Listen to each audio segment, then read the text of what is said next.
To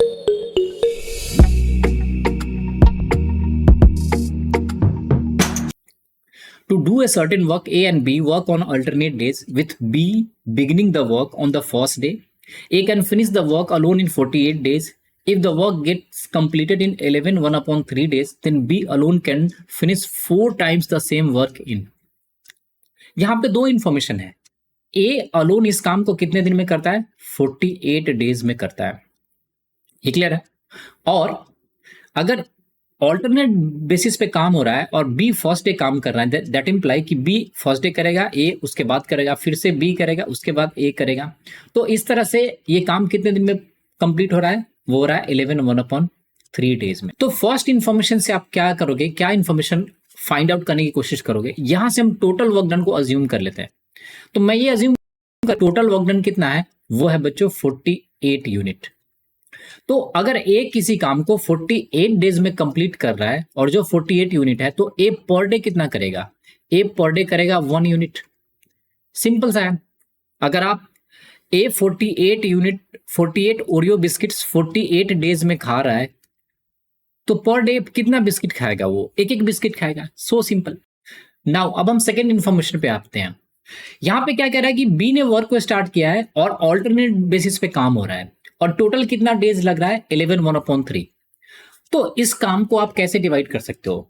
इस काम को दो पार्ट में डिवाइड कर लो, स्टार्टिंग से लेकर 11 डेज तक और साथ में लास्ट में 1/3 डेज तक. जो फ्रैक्शन का है उसको मैंने अलग कर दिया.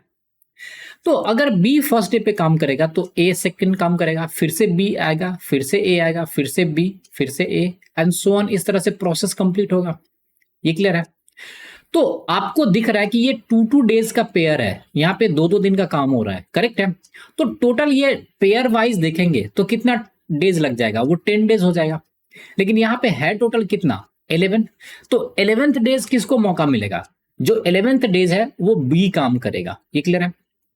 और ये जो 12th डेज का 1/3 डेज है, ये पूरा दिन नहीं है, कंप्लीट डे नहीं है. इसमें किसको मौका मिलेगा? ए को मौका मिलेगा. ये क्लियर है?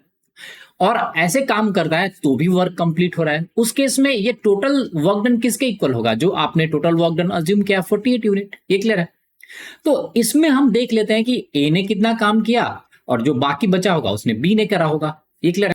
तो यहाँ पे ए कितना काम करेगा? ए को कितनी बार मौका मिला है? ए को टोटल मौका मिला है यहाँ से 1 2 3, ये 4 आएगा, ये 5. तो ए को टोटल मिला है 5 डेज एंड साथ में जो तो 1/3 डेज था वो भी ए का ही चांस था. तो ए ने टोटल 5/1/3 डेज काम किया. दैट इम्प्लाई ए टोटल कितना काम करेगा? ये 16/3 डेज काम करेगा. ये क्लियर है? और आपको पता है कि एक एक काम करने का रेट क्या है? 1 यूनिट पर डे. तो ए टोटल कितना काम करेगा? 16/3 यूनिट. ये क्लियर है?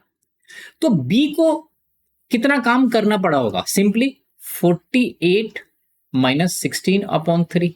बी ने इतना काम किया होगा. और बी कितने दिन में ये काम कर रहा है? बी को टोटल कितना दिन का मौका मिला है? यहां से बी को 6 डेज का मौका मिला है. तो आपको पता चल गया कि 6 डेज में बी कितना काम कर रहा है? 48 - 16/3 यूनिट काम कर रहा है. ये क्लियर है? तो बी 1 डे में कितना काम करेगा बच्चों? सिंपली निकाल लो. इसको 6 से डिवाइड कर दोगे तो ये हो जाएगा 48/6 माइनस यहाँ पे हो जाएगा 16 ये क्या हो जाएगा बच्चों? 3 × 6. As simple as that. इसको डिवाइड करोगे तो ये आएगा 8 और 2 से ये 3 एंड 2 से ये 8 हो जाएगा. ये क्लियर है? तो अल्टीमेटली 8 आएगा. 8 - 8/9. तो यहां से ये वैल्यू कितना आएगा? 64/9. तो बी के पर डे काम करने की एफिशिएंसी कितनी हो गई? वो हो गई 64/9. आपको निकालना है कि बी ने कितना टाइम लिया है इसको करने में. 4 टाइम्स द वर्क. तो टोटल वर्क डन आपने कितना अज्यूम किया था? 48. तो इसका 4 टाइम्स कितना हो जाएगा? सिंपली 48 × 4. और बी पर डे कितना काम कर रहा है? 64/9. तो आप लिखोगे 64, तो ये 9 ऊपर चला जाएगा.